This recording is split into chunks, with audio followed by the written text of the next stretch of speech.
Pessoal, como vocês sabem, três dos meus livros, dos 5 livros que eu publiquei, são sobre a igreja que eu frequento, a CCB, Congregação Cristã no Brasil. Um é um relato sobre a sua história desde os primórdios na colônia italiana em Chicago até os anos 80, 90, com a reunificação das igrejas mundialmente, assim, digamos. E tem outras narrativas sobre essa história. Eu vou mostrar uma delas e fazendo paralelo com o livro que eu escrevi, mostrando alguns detalhes que para mim são importantes. São bem importantes porque aqui, digamos assim, há sempre intenção nas narrativas. Eu acho que imaginar algo totalmente imparcial, puxando para um lado ou para o outro, não existe, sinceramente não existe. Então, eu frequento a CCB, eu creio na doutrina como algo genuinamente apostólico, que não se deve contaminar com sabedoria humana, com teorias criadas por homens. E é meio assim antagônico, digamos, porque a doutrina de Cristo surge, as ideias ali, os mandamentos, os pontos de doutrina através de uma escrita de homens. Cartas, os evangelhos foram escritos por homens. Então, guiados pelo Espírito Santo. É assim que nós cremos como cristãos na CCB. Estou lendo também esse cristianismo primitivo para entender como se deu isso e fiquei surpreso ao ler, por exemplo, a Didaquê, que é um compilado de textos daquela época, e agora, recentemente, eu li Eusébio de Cesareia e fiquei surpreso quando eu vi que os evangelistas, os autores do Evangelho foram constrangidos, a palavra usada ali na tradução em português, para escreverem os evangelhos. Eles não queriam. Primeiro ele falou de Marcos, Eusébio de Cesareia, eu fiquei surpreso. Aí depois ele falou dos outros, assim. Então, assim, embora quem tem fé vê Deus operando, você tem ali o fator humano na história, né?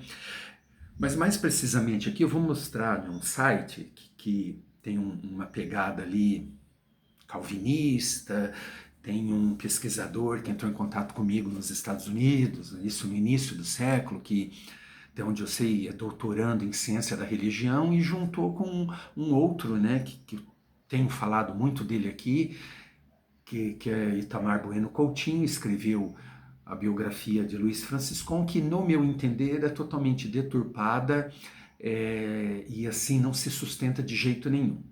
E eles se uniram junto com o pessoal de um site, que o título é Nós Cremos CCB, porque uma parte, não o Itamar. O Itamar, ele era da Congregação Cristã Renovada, algo assim, uma dissidência, e agora ele tenta trazer para o Brasil assim, a ideia da Assembleia Cristã, que na mente dele detém os marcos da igreja, ligada com a Argentina, que tem lá uma igreja que não se reunificou, alguns ministérios que mantêm assim uma ordem no culto, uma liturgia que assim tem a aparência de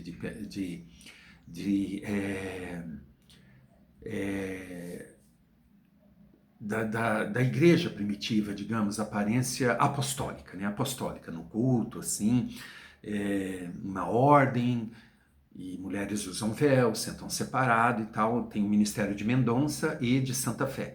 Então ele tenta dizer que é ligado à Argentina. Só que eu tenho fontes seguras e tem informações assim que essa igreja não reconhece ele nem a igreja que ele tenta vender como ligada à Argentina, porque é importante para ele que lá, porque lá supostamente a igreja surgiu em 1909, que é algo também que não se sustenta, porque se desmancha 1909, ele já não tem onde sustentar a ideia dos marcos, do princípio, que não quiseram mudar com a nova liturgia sugerida ali, praticada pelo Brasil através de Miguel Spina, que padronizou para ficar uma obra só. Vocês estão me entendendo? Então, esses detalhes, assim, eu trago aqui no livro, porque a igreja, de fato, surge lá em 1916. Então, é algo assim que, eu tenho documentos, eu consigo provar, mas não prova, você não vê nada concreto, e o pouco que é lançado na internet e eu tenho acesso, eu consigo explicar e desmentir. O factoide, não deixa de ser factoide. E alguns aqui nesse vídeo que nós vamos ver desse pessoal, então ligado com Itamar Bueno Coutinho, Leonardo Alves e mais alguns da CCB de viés ali, de uma doutrina surgida no século XVI com a Reforma Protestante, e no último vídeo muita gente veio me falar sobre isso, a questão de igreja visível e invisível, isso aí não tem na Bíblia, não tem respaldo bíblico.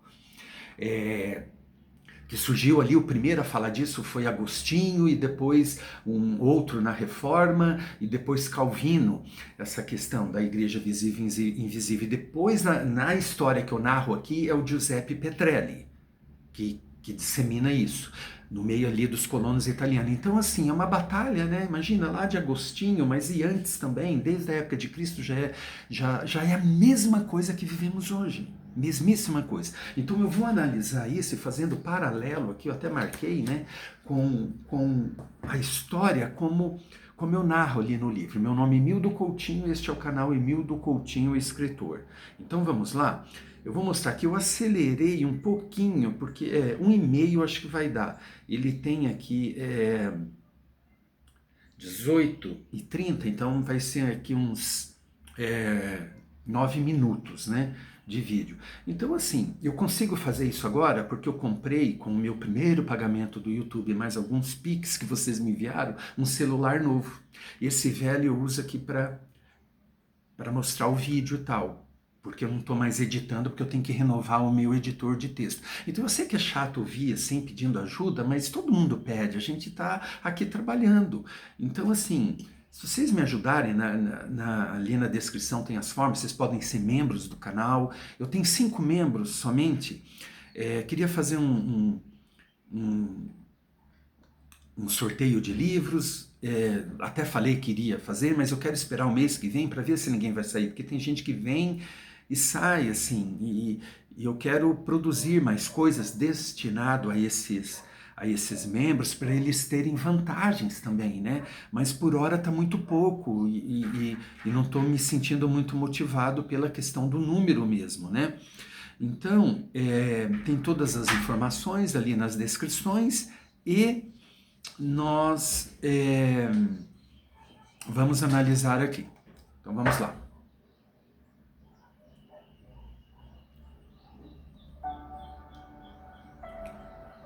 Existe algo profundamente humano. Ai. Eu vou voltar. Elas marcam a nossa vida. Vou voltar um pouquinho. Definem os nossos caminhos. Eu nem vou mostrar porque eu não sei se tem Existe algo imagem. profundamente humano nas separações. Nossa, Elas marcam a nossa vida. Definem os nossos caminhos. Revelam as nossas convicções mais profundas. E quando falamos de separações religiosas... Então está falando de separação. Conflitos e separações. 2 pontos. A história não contada de Luiz Franciscon. Acho que é isso ali que ficou assim sem eu ter acesso ali. Daí nós escrevemos CCB. Então a história não contada de Luiz Franciscon. Vamos lá ver. Eu vou fazendo a pausa. Falando de separações, né? De cismas, de dissensões, enfim. Sinônimos de separações, né? Estamos diante de algo ainda mais dramático. Momentos em que a fé colide com a instituição. Quando a convicção pessoal rompe os laços da comunidade. Hoje vamos mergulhar na trajetória de um homem cujas separações não foram apenas eventos isolados, mas um padrão que definiu toda uma tradição religiosa. Um homem que atravessou oceanos, idiomas e culturas, deixando um rastro de rupturas que ainda ecoam em milhões de vidas. Este é o relato de Luiz Franciscon, ou Luigi, como era chamado em sua Itália natal, o pioneiro pentecostal que nunca conseguiu ou nunca quis se acomodar. Aqui aqui o que me incomoda é o seguinte: se o próprio não usava e não gostava do termo pentecostal, eles insistem em usarem, porque eles têm, né, esse viés acadêmico, teológico, cientista. Então, assim, o próprio Franciscon não usava, não gostava, para ele era reducionista. Um dos motivos, né? O outro é porque não tem respaldo bíblico, é o dom de falar em línguas, né? Que a CCB crê, mas ela não se diz pentecostal, isso é uma criação acadêmica. Então a nomenclatura, os neologismos, as palavras, as definições, os adjetivos também é algo que eu primo muito por isso. 1990. Um jovem italiano de 24 anos desembarca no turbilhão urbano da cidade americana. Luigi Francescon deixara para trás as colinas italianas, mas trazia consigo algo mais pesado que qualquer bagagem, a fé católica de seus antepassados. Um ano depois, 1891, tudo muda. Francescon abandona o catolicismo e abraça o protestantismo, tornando-se membro da primeira igreja presbiteriana italiana de Chicago. Não é apenas uma conversão, é uma transformação completa de identidade. Tá. Aqui começa o padrão. Francescon Ele abraça e não é uma conversão, é uma transformação, não é isso? Pessoal, só que assim, veja bem, essa primeira igreja presbiteriana italiana que ele abraçou. Então, aqui eles pularam algo que também eles amam dizer, conforme a pegada do vídeo, que é sobre a compreensão do novo nascimento que Franciscon tem através de Michele Nardi, que era um pregador desses assim sem denominação. O Michele Nardi ensinava inglês e pregava também esse novo nascimento na região norte de Chicago, e ali Franciscon teve contato com ele. Eles amam dizer assim, você vê, era um pregador independente, não denominacional, porque conforme a pegada deles, eles vão para o não denominacionalismo, conforme vão para o calvinismo. Então, assim, você vê que eles namoram, dialogam aí com ideias, né? Aqui pularam o Nardi, vamos ver se mais para frente vai falar. Só que o Nardi, depois que ele evangeliza esses italianos, e já tinha um grupo ali, eu vou ler aqui para vocês como eu trago no meu livro, né? Os cultos que Michele Nardi faz na região norte de Chicago, a princípio, é na Scandinavian Young Men's Christian Association, YMCA, né? Ou YMCA, ou, em português, Associação Cristã de Moços Escandinavos. Típica associação religiosa estadunidense. Algum tempo depois, mudam-se para uma outra na mesma região, a Northwestern Railroad YMCA, próxima à estação ferroviária central. 45 pessoas fazem parte desse povo, no princípio. É o núcleo do que será a primeira igreja presbiteriana italiana de Chicago. Além de Luiz Franciscon, há vários nomes de famílias conhecidas na história desse movimento, o movimento que eu narro aqui, né? Como os Gardellas, os Sereguinos e outros. Interessante que Michele Nardi forma um rebanho e o deixa ao mudar-se de Chicago. Embora não oficialmente ligado à igreja alguma, pede a um outro religioso, Teófilo Gay, um valdense italiano que está visitando Chicago e vai conhecer o trabalho de Nardi, que envia alguém cheio do Espírito Santo para tomar conta do rebanho que está prestes a deixar. Caso contrário, ficará abandonado. É então que o jovem solteiro Filippo Grilli é recomendado e enviado pela Comissão de Evangelização da Igreja Valdense. Então vocês entendem? Ele quer sair de Chicago e fala para esse Teófilo que estava lá por acaso, assim, aconteceu, de estar lá naquele momento. Você pode mandar alguém tal que tome conta desse rebanho, porque senão ele vai ficar sozinho. Né? Então vamos continuar. Aí mandam, né, um pastor lá, profissional, que é o Filippo Grilli, né? Kei Iwasa era uma pessoa que fez a biografia teológica de Franciscon, uma tese de doutorado que eu tenho, e ele era aqui de Curitiba e tal, até conversei com o filho dele para traduzir, mas estão traduzindo lá na Federal, e a Federal de fato é uma referência em tradução. Estou a voltas com um doutorado lá em tradução, mas está complicado, né? Que ela é muito corporativa, já fiz todas as matérias, enfim, mas que é uma referência então, veja bem, é um trabalho que eu usei muito aqui, tá? Nas devidas referências, eu explico, assim, porque eu não concordo com muita coisa que o Kei Yuasa não entendeu, porque ele não tem mesmo a minha fé. E essa questão da fé não tem como separar aqui. Ele não entende a Bíblia do jeito que eu entendo.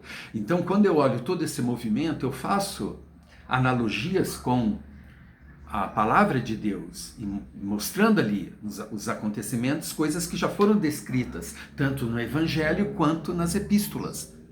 Né? Então vamos lá, aqui eu falo desse Kei Yuasa. Kei Yuasa também diz, a partir de outras fontes, que é a primeira igreja presbiteriana que pede a Teófilo Gay que recomende alguém da Itália para evangelizar os italianos em Chicago e também assumir o trabalho deixado por Michele Nardi. Então, para Kei, quem pediu foi a própria igreja. Né? Nem Michele Nardi pediu, segundo Kei. Então, eu sempre cito as fontes aqui para o leitor ter as possibilidades, né? As ideias, as hipóteses, né? Diferente uma da outra, mas detalhes assim, né? Que às vezes nem interfere no andar da carruagem. E é assim que, em 1892, Filippo Grilli chega a Chicago com um salário pago pelo Home Mission Committee, em livre tradução, Comitê de Missões Domésticas. Ambas as situações nos fazem concordar com a ideia de que, embora não oficialmente filiada a denominação alguma, Michele Nardi trabalha especialmente ligado aos presbiterianos. Né? Isso aqui é um pensar meu. Até certo ponto, o pensamento de Michele Nardi teve influência na atitude de Luiz Franciscon, fazendo-no refletir melhor sobre seu sentimento em relação ao catolicismo, pois ambos, de uma ou outra forma, têm a mesma origem religiosa.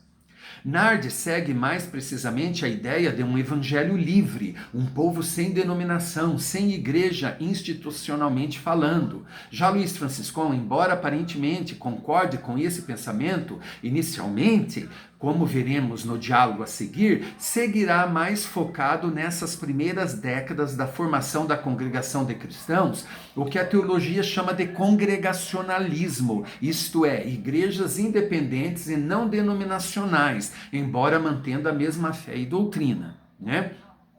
E daí tem um diálogo ali na corte, quando há o cisma, tem uma disputa ali, e daí eu só vou ler aqui um diálogo que está na tese do Kei, né? Assim se dá o diálogo apresentado na tese de Kei Yuasa entre Luiz Franciscon e um advogado nos tribunais de Chicago, em 1929, durante a ação judicial entre a Congregazione Cristiana e a Assembleia Cristiana, sobre o qual falaremos mais adiante. Segue nossa tradução do inglês. Aí assim, ó, o homem que estava, a pergunta, né, contravenção, o homem que estava interessado em ti e que te ensinou foi o senhor Michele Nardi? Sim, senhor. Ele era um evangelista, certo? Sim, senhor. A qual igreja ele pertencia? A nenhuma. Perdão? A nenhuma. E olha só, Kei Yuasa acredita que entre os motivos da laconicidade de Franciscon está a falta de habilidade de se expressar em inglês. Ora, afirmar isso sobre alguém que migra para os Estados Unidos ainda jovem e que em 1929 já morava no país há quase 4 décadas é inverossímil. Especialmente se considerarmos o seu talento para aprender novos idiomas. Né? Enfim, aí ele continua. Eu até pensei em escrever um livro só sobre a tese do Kei, mas eu fico meio assim porque a gente quer vender livros, né? E é uma ideia que eu não sei se agradaria a todos assim, porque daí não é traduzir, é a minha opinião e visão a partir da doutrina que eu creio sobre a tese dele. Se vocês chegarem até aqui, quiserem comentar, que achariam interessante, que se interessaria por tal livro, eu escrevo. Okay? Então vamos continuar aqui, porque veja bem, então, ele não abraçou porque ele quis essa fé, ele foi doado com o grupo dele, né? Então vamos lá. De identidade. E aqui começa o padrão. Francisco não faz nada a meias. Ele se torna diácono, depois ancião, depois secretário. Por 8 anos, é o modelo do líder presbiteriano dedicado. Mas então, em 1894, algo extraordinário acontece. Franciscão relata ouvir uma voz.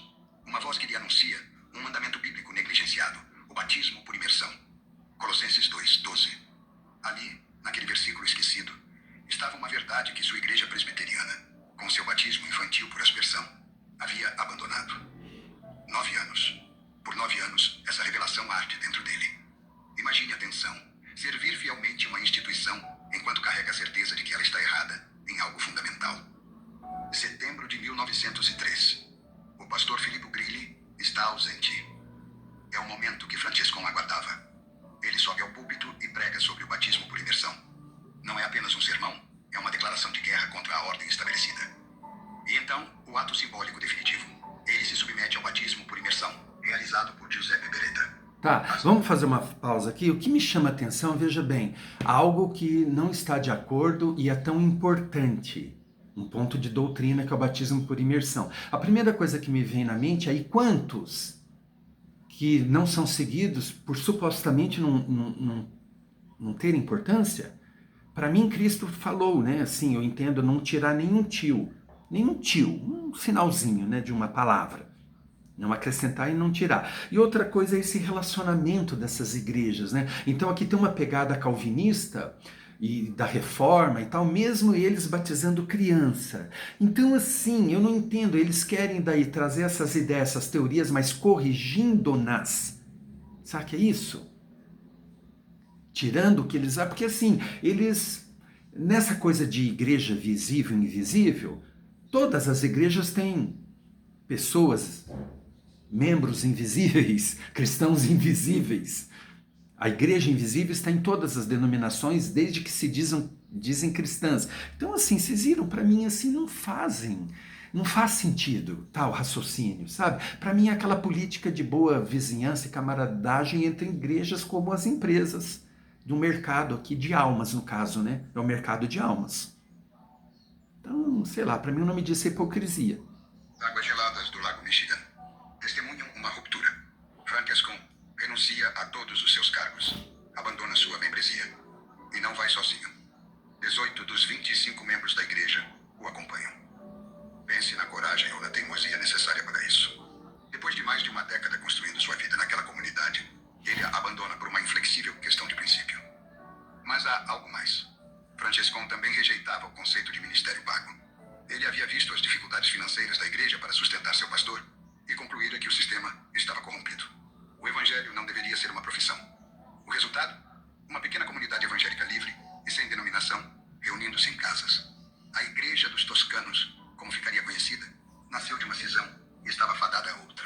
Não, peraí. Essa questão, eu até conversei uma vez com o Léo, há muito tempo, quando a gente tinha contato, eu entrava em contato com ele, na verdade, né? Depois eu vi que eu não precisava, até porque desde o início eu vi um viés, assim, essas coisas que eu falo, mais de acadêmico, de cientista, de intelectual, de religião, coisa que eu tenho uma vida acadêmica, mas para outras coisas. Eu não gosto de misturar, eu consumo essas ideias da academia, mas assim, a academia não, é justamente uma sabedoria que distorce, então aqui fica meio antagônica a coisa. Eu leio, pego o que há de bom, assim, que tem coisas, dependendo da teologia, que você aproveita, né? Mas quando você vê que está distorcendo coisas importantes, eu me intero para poder dialogar com meus leitores, que muitos esperavam isso de mim, eu não tinha antes, então por isso que eu leio, mas discordo e venho com a minha versão, né, amparado com a palavra de Deus e a minha compreensão, né? Eu falo muito aqui também no esclarecimento dos Novos Atos a história de uma pesquisa inquietante sobre os bastidores para escrever o relato. E aqui eu falei também muito de Leonardo Alves e coloquei as nossas mensagens e as minhas impressões sobre elas 20 anos depois. 20 anos depois. Então, essa questão da Igreja dos Toscanos era formada por toscanos, que é o grupo evangelizado por Giuseppe Beretta, que sim batiza Franciscão. Esse batismo foi o Beretta que fez, porque ele já tinha sido emergido na Igreja dos Irmãos lá. Uma igreja de linhagem metodista, né? Então aqui no livro eu deixo muito explicado, assim, cada coisinha no seu lugar, ó. No capítulo 7 dessa quinta edição, através de Giuseppe Beretta, surge a chamada Igreja dos Toscanos, né? É meio que paralelo ali, ele começa esse grupo dele, ó. Em janeiro de 1900, um conhecido de Giuseppe Beretta, Jacinto Bartolomei, ao ver que o conterrâneo tem conhecimento da Bíblia, pede para que encontre um exemplar em italiano para sua vizinha Emma Ottolini. Assim ele o faz e após a entrega do livro, a jovem senhora manda chamá-lo, alegando não conseguir compreender o que está nele escrito. A partir daquele momento, Beretta passa a ler e ensinar Emma Ottolini os assuntos da Bíblia Sagrada. Em uma oração, a jovem senhora converte-se ao Senhor e Beretta começa a fazer reuniões familiares, como as que haviam presenciado na Igreja Metodista Livre. Nessas reuniões, orava-se espontaneamente e a testemunhança sobre os feitos de Deus é praticada, né? Veja bem, então, são obras paralelas. O que acontece? A presbiteriana ali, era o grupo de Franciscão ali, não do Franciscão, na verdade vai se formando um grupo de linhagem católica, como Franciscão, melhor dizendo, e muitas famílias da Igreja Valdense, que era o lado da Rosina Balzano, muitos valdenses, por isso que essa presbiteriana tem uma característica valdense. Depois que o grupo sai de lá, por exemplo, ela assume todo o seu perfil valdense e muda o nome, que era Igreja Evangélica Italiana, e daí eles colocam Igreja Presbiteriana Valdense, algo assim, aqui no livro eu explico. O grupo do Beretta, ele faz parte dessa igreja onde há dois grupos distintos de linhagem católica, como eu falei, os valdenses, e daí entra o dele, que é a Igreja dos Toscanos. Só que eles são pressionados a se registrarem na igreja e dizem para eles, ou vocês se registram ou vocês não fazem mais parte da igreja, e eles se retiram, até porque esses cultos espontâneos não rolam na presbiteriana. Eles não gostaram, eles queriam levantar e testemunhar. Então você vê uma certa já característica aqui, uma compreensão das escrituras, vamos dizer assim, porque eu também não gosto de dizer, foi da igreja metodista ali, da igreja dos toscanos, que a congregação herdou tal prática. Não, eu sempre digo, não é valdense, não é católica, não é da igreja dos toscanos. É a compreensão da Bíblia. Se cada movimento ou igreja faz algo que está de acordo com a Bíblia, é porque está certo, né? Então veja bem, a Igreja dos Toscanos, ela é uma terceira coisa aqui, que passou pela presbiteriana e saiu. Depois eles se reúnem. A partir do batismo em 1903, o grupo que era da presbiteriana, formado por valdenses e ex-católicos, se junta com os da Toscana, a Igreja dos Toscanos. Vocês conseguem compreender? Então eu deixo muito mastigadinho aqui, né? Aqui no capítulo 8 eu digo, a Igreja Presbiteriana Italiana é formada por dois grupos distintos, né? Os ex-católicos e as famílias valdenses, tá? Aqui eu vou falar o rumo que ela tomou, Depois que sai todo mundo, acontece o seguinte. E a então Igreja Presbiteriana Italiana, por sua vez, em 1927, se unirá com uma outra denominação, Samaritan Presbyterian Church, e assumirá dever seu valdenseanismo. Eu coloco entre aspas, né, um neologismo aqui, criado por mim, não sei se existe. Ao deixar de usar o nome Italia Evangelical Church, Igreja Evangélica Italiana, né? E renomear a nova igreja formada de Valdecian Presbyterian Church, Igreja Presbiteriana Valdense, né? Gente, eu falo muita coisa aqui. Se eu ficar lendo, ó, já deu meia hora, vai ficar grande, mas eu falo o destino do Felipe Grilli, um pastor profissional, as coisas que faz, que você vê que é isso mesmo, gente. São profissionais da fé, pastores profissionais, certificados. Depois a gente vai falar sobre a questão de 39, essa coisa de certificar pastores, e comercializando almas e povo, é isso. Né? E novamente, então quero que fique claro, a igreja dos toscanos era o grupo do Beretta. Eu até falei para o Léo, falei, não, era o grupo do Beretta, ele não respondeu até onde eu me lembro, porque quando eles se reúnem ali em 1903, logo após o batismo, começam a ser chamado de missão, é uma missão, é aquelas missões tipo do Durham, da Rua Azusa, que são igrejas assim independentes, locais, enfim, chamada de missões, rompendo com tudo que eles tinham ali, de protestante na época. Né? Eu até falei já aqui o pensar do Durham sobre essas igrejas protestantes que tinham na época. E ele com esse viés chamado de pentecostal, né? O que ele diz? Que elas não deviam nem existir, que não fazia sentido nenhum. Então, se um ou outro olhou para aquele grupo, aquela missão de italianos e chamou-os de igreja de toscanos, assim, todo aquele grupo, porque eles colocaram na janela, assim, em nome do Senhor Jesus e tal, numa época que se chamavam de missão, não, para mim era a missão dos italianos. Pode ter acontecido, né? Mas eu não encontrei nada registrado que vê esse grupo todo como continuação do grupo do Beretta. Não, o grupo do Beretta está inserido nesse grupo, até porque ele era menor, né, do que os que vieram da presbiteriana, né? Entendeu?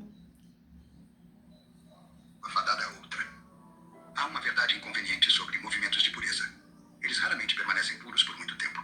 E quando tentam, frequentemente se fragmentam em disputas sobre qual pureza é a verdadeira. Dezembro de 1903, Francescon viaja para a Itália, deixando sua jovem comunidade. Quando retorna em maio de 1904, encontra contendas sem fim.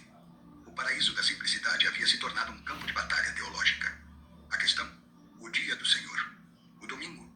Parece trivial, não é? Mas ouça a radicalidade de Francescon. Ele defendia que o domingo deveria ser observado quase como o sábado do Antigo Testamento, com a extensão total de qualquer trabalho. Para ele não era apenas um dia especial, era o sagrado no sentido mais literal.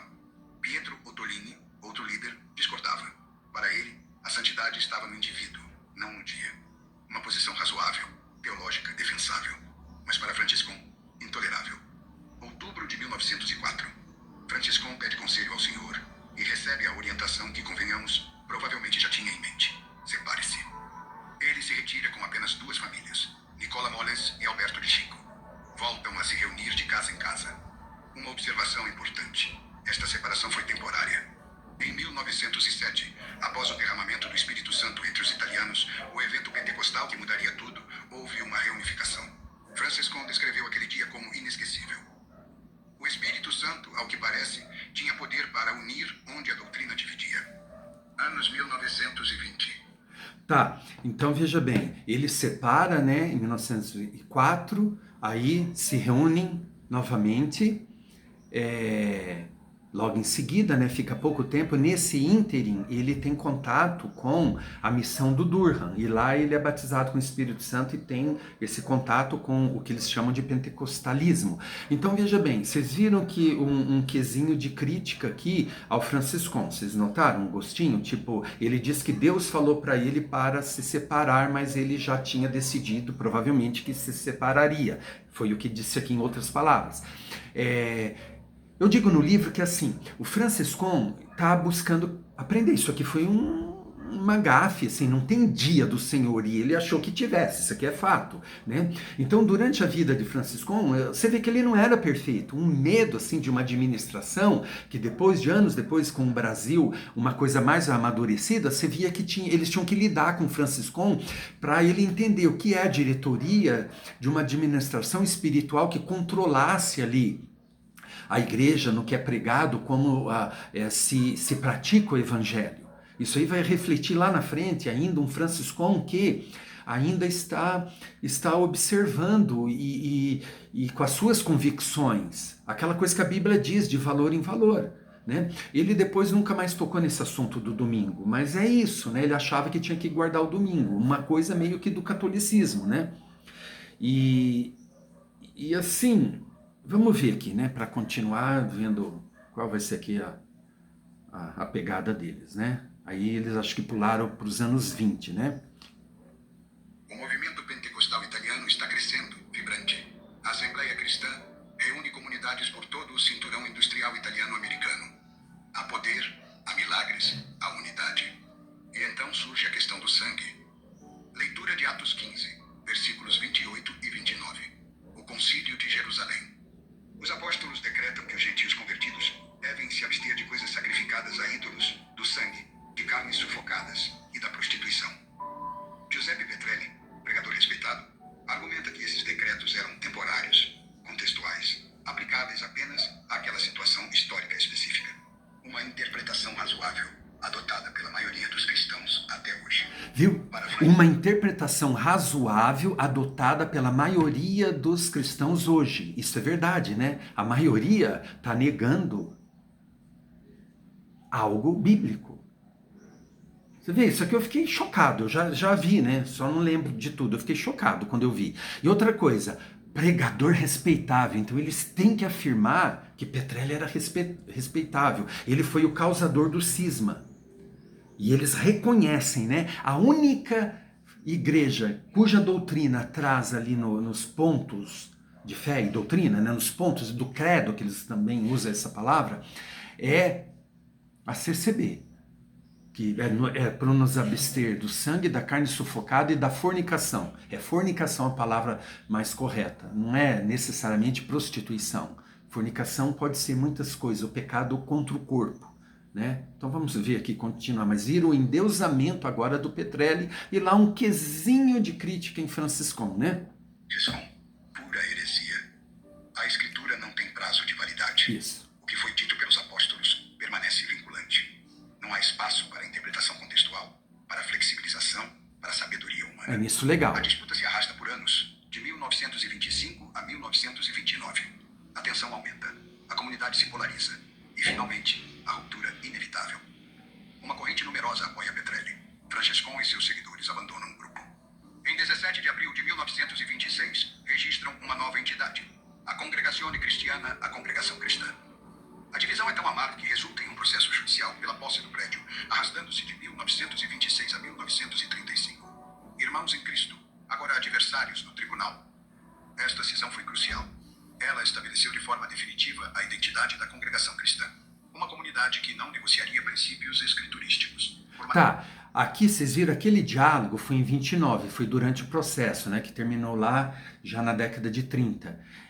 Então, 29 estava em pleno processo ali e tal, e Franciscon é questionado, interrogado ali, né?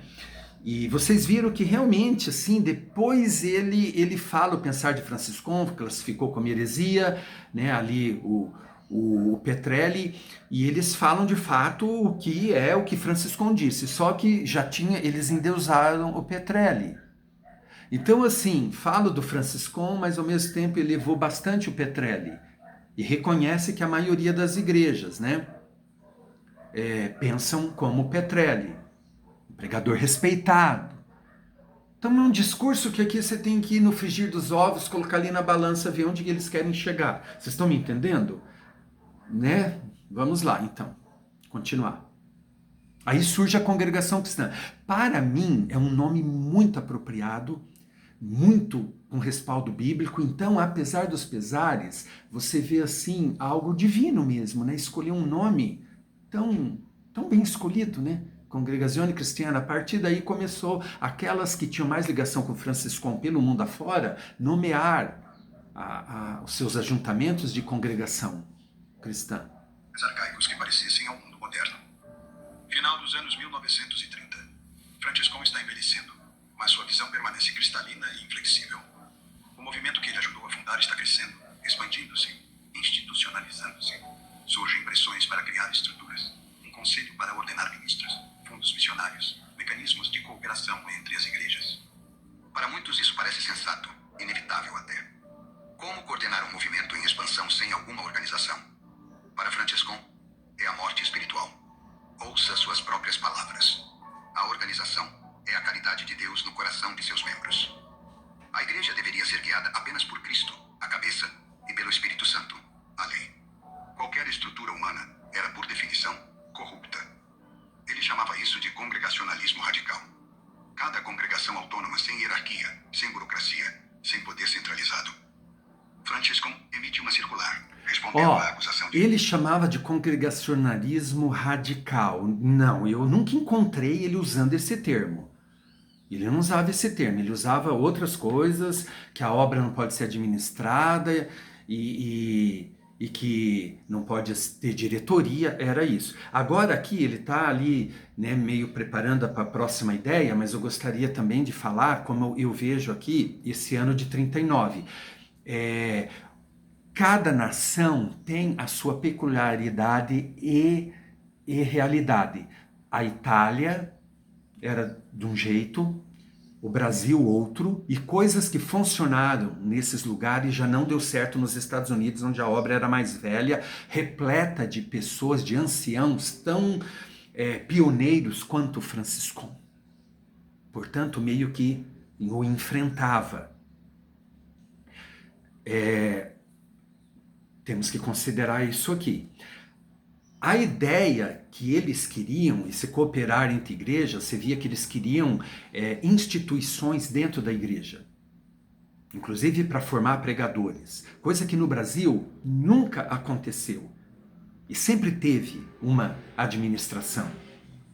O Brasil desde o início, e todas ligadas uma com a outra, não tinha essa questão de congregacionalismo radical que eles dizem que era o que o Franciscon queria. Ele se usava disso, essa ideia de congregacionalista radical, para proteger a igreja do que ele via que poderia vir pela frente.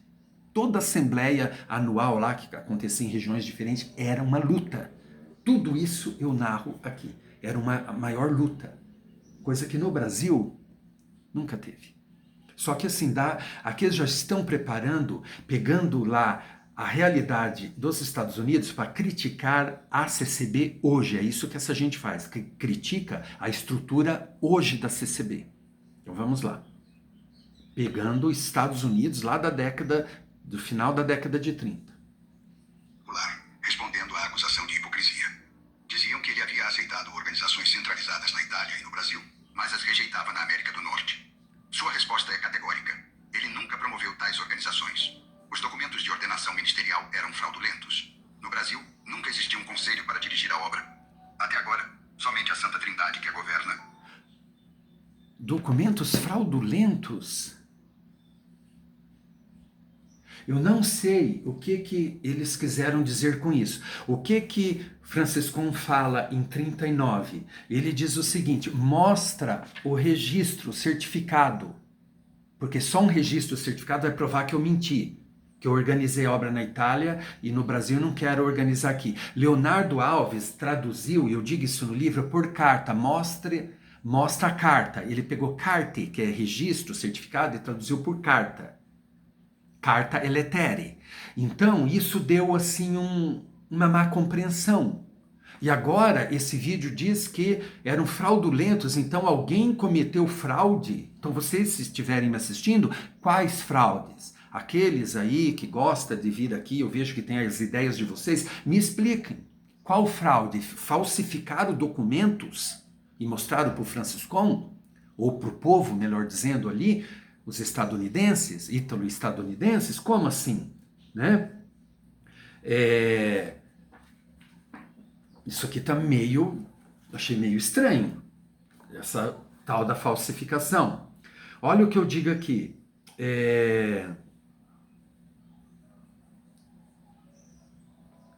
Franciscon explica na carta que a suposta organização não passou de uma declaração ao governo do rei de que a igreja não tem e nunca teve uma organização humana, dirigentes ou comitê, isso na Itália, né? Nessa circular.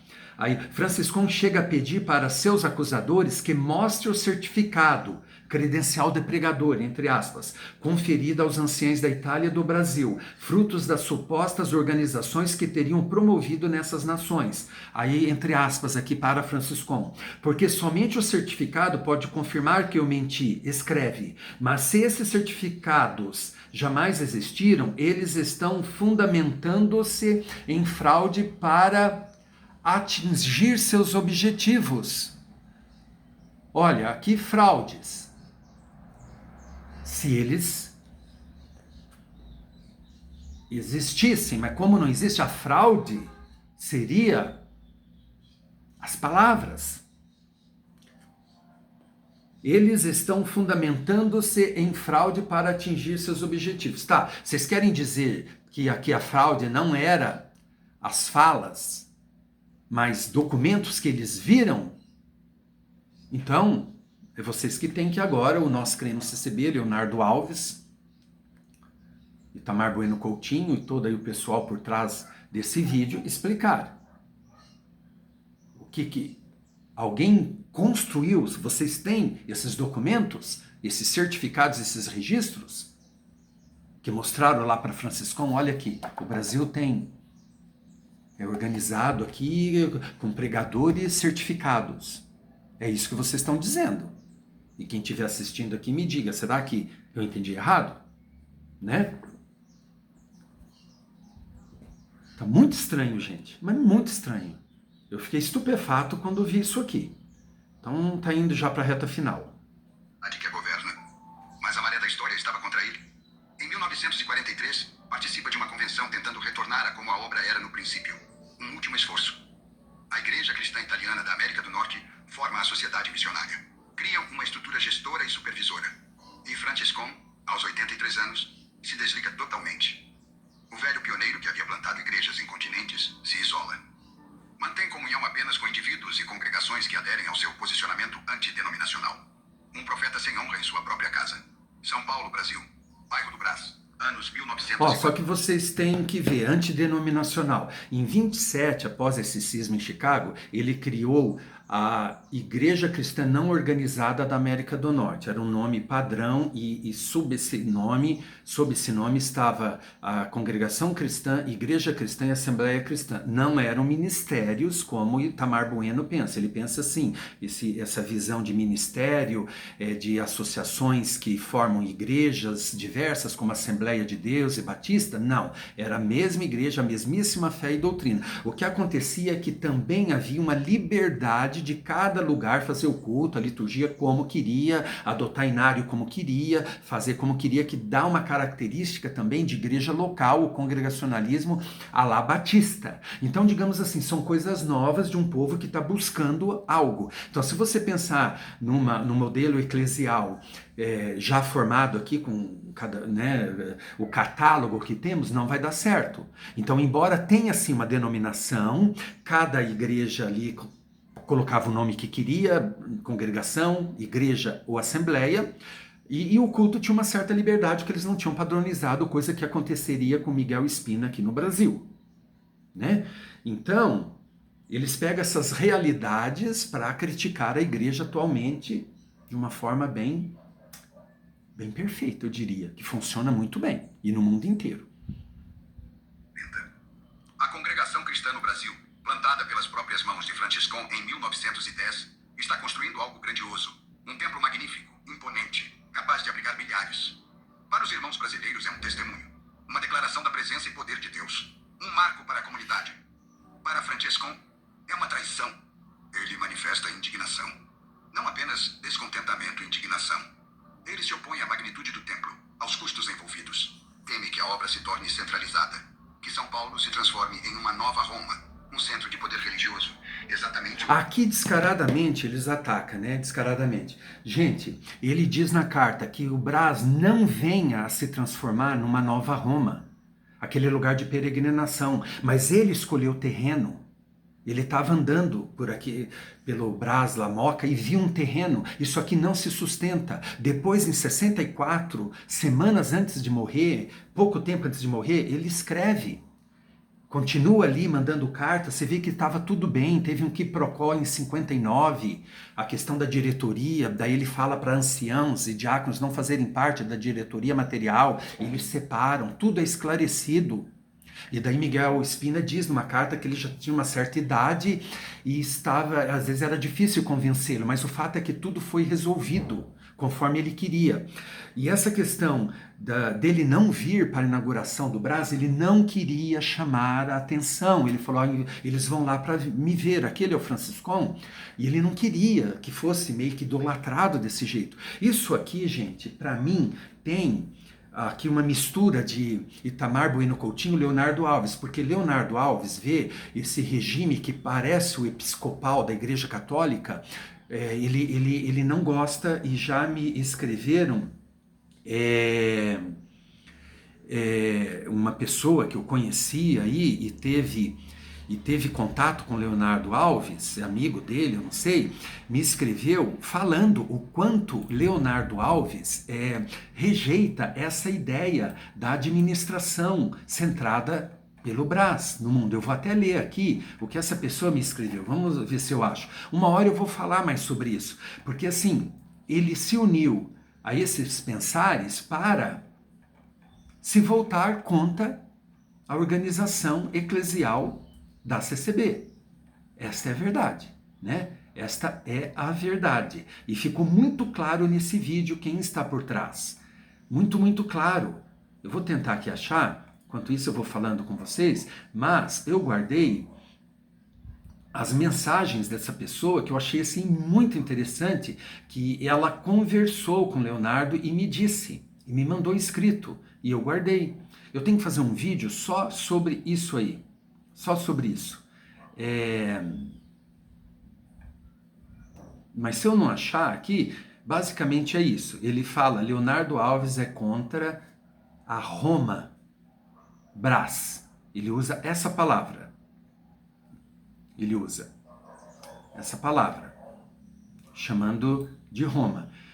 E numa carta, de fato, Franciscon disse que não venha se transformar numa nova Roma. Eu acho engraçado, assim, Leonardo Alves, por ser um doutorando, eu acho que ele deveria entender melhor texto. Porque Itamar Bueno Coutinho, eu noto que ele não sabe interpretar texto, nem documento, e com essa ânsia, assim, de provar a sua Assembleia Cristã, ele bota os pés pelas mãos. Agora, Leonardo Alves, mesmo doutorando lá no berço do protestantismo no norte da Europa, e seja seduzido por essas teorias, ele pelo menos não é iletrado funcional.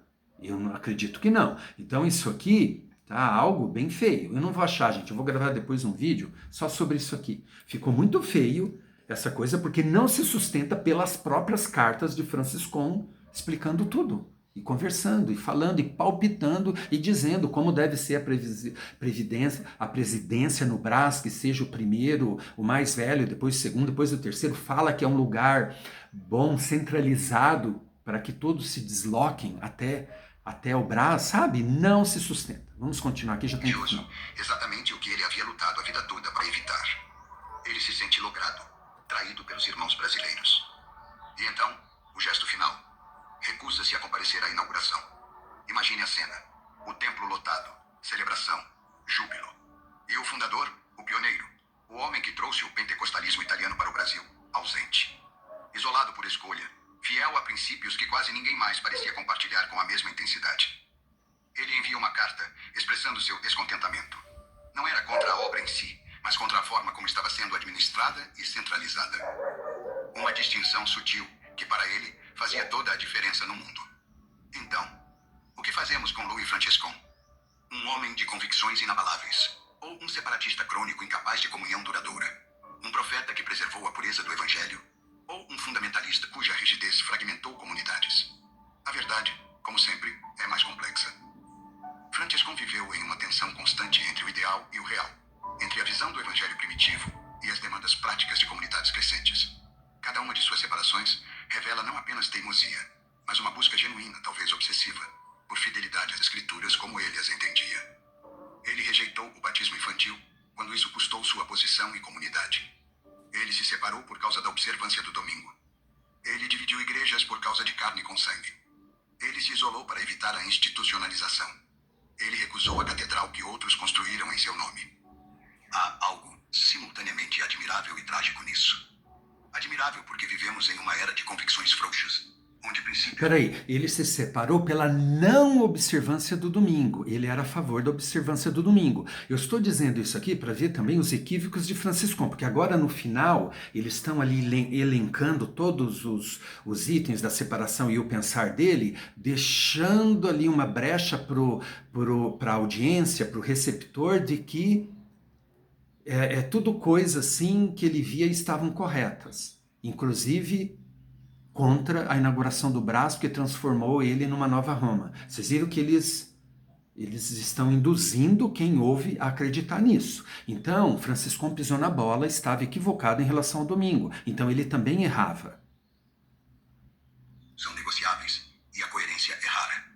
Trágico porque suas separações deixaram feridas, dividiram famílias, fragmentaram comunidades. E ainda assim, a congregação cristã que ele fundou continua. No Brasil, onde ele plantou, mas recusou o templo, milhões seguem uma tradição que traz sua marca inconfundível. Autonomia local, rejeição de hierarquia, desconfiança de estruturas humanas, fidelidade radical às escrituras. As separações de Louis Franciscon não foram apenas eventos históricos. Elas se tornaram a própria essência de uma tradição religiosa. Moldaram a identidade de uma igreja que define a si mesma, tanto pelo que rejeita, quanto pelo que abraça. E talvez essa seja a lição mais profunda. Nossas rupturas nos definem tanto quanto nossas uniões. Os momentos em que dizemos não posso mais continuar aqui, revelam quem realmente somos. Louis Franciscon disse não repetidas vezes ao longo de sua vida. E nesses nãos, construiu um sim a uma visão de igreja que continua viva, contestada, mas inegavelmente presente. A história das separações de Franciscon nos lembra que a fé, quando levada a sério, tem consequências. E que convicção, por mais pura, sempre paga um preço. A questão que fica é, que preço estamos dispostos a pagar pelas nossas próprias convicções? Essa pergunta ali no final, né? Eu tive assim um gostinho, parece assim, entendeu? Parece assim um quesinho de criar uma nova igreja, ou saia dessa igreja, forma outra. O pessoal dos Estados Unidos, que começou uma obra paralela por conta daquele quiprocó lá com aqueles anciãos, 5, né, salvo engano, entraram em contato comigo, até um ancião estadunidense que eu conheci lá em Washington DC, adquiriu o meu livro e tal. Aí na hora eu pensei, se eles acham que isso aqui vai dar suporte para o cisma, a dissensão deles, por conta de Franciscon ter saído, né, ser um dissidente, digamos, daquela obra grande que tomou outros caminhos, a Igreja Cristã da América do Norte, mas assim, para saber agora se a dissensão está procurando certo, basta ler a Bíblia. Lá em Chicago, por exemplo, era a questão do sangue, que aqui reconheceu que poucas igrejas consideram isso, praticamente nenhuma. E agora, no final, esse discursinho eu achei de dúbio sentido, malicioso, sutil, sabe? Agora, chamar ali, falar que Franciscon então rompeu, chamou de Brásico, sabe? Deram as razões ali enormes, não se sustenta nas cartas. Franciscon diz assim que ele veio, salvo engano, 11 vezes ao Brasil, mas agora Deus não confirmava que ele viesse. E não era até por causa da idade, você viu, afirmaram sempre ali que ele estava bom, lúcido, então eles têm medo também de que alguém diga, não, ele estava velhinho, cansado e tal. Não, era um homem valente, imagina tudo que ele fez. Tinha quase 100 anos, né? Agora veja bem, ele não sentiu de vir. E ele diz, foi porque vão me olhar, aquele é o Franciscon, aquele, e endeusá-lo. Não é essa lorota desse vídeo aqui, desse discurso que no finalzinho, pensa bem, olha só, muitas vezes temos que falar não, sair, romper. Eu não sei, o que vocês acham? Achei muito sutil aqui, mas meio com objetivo. Então é isso, pessoal. Querem saber história? Tem muita coisa aqui, porque senão, ó, já deu 1 hora de vídeo, né? História da congregação cristã dos primórdios na colônia italiana em Chicago no século XIX, a reunificação das igrejas na mesma fé e doutrina nos anos 1980. esclarecimento dos novos atos, a história de uma pesquisa inquietante, os bastidores, né, dessas coisas, dessas pessoas e suas teorias, né, e da missão à congregação Placas Não Importam, história da nomenclatura das congregações cristãs no mundo. Aqui entra essa questão aqui de igreja dos toscanos, de Assembleia Cristã, Congregação Cristã, as missões, enfim, eu explico bem aqui as ideias, a realidade em relação à nomenclatura. Então é isso, novamente pense em apoiar o canal, nos vemos na próxima e até mais.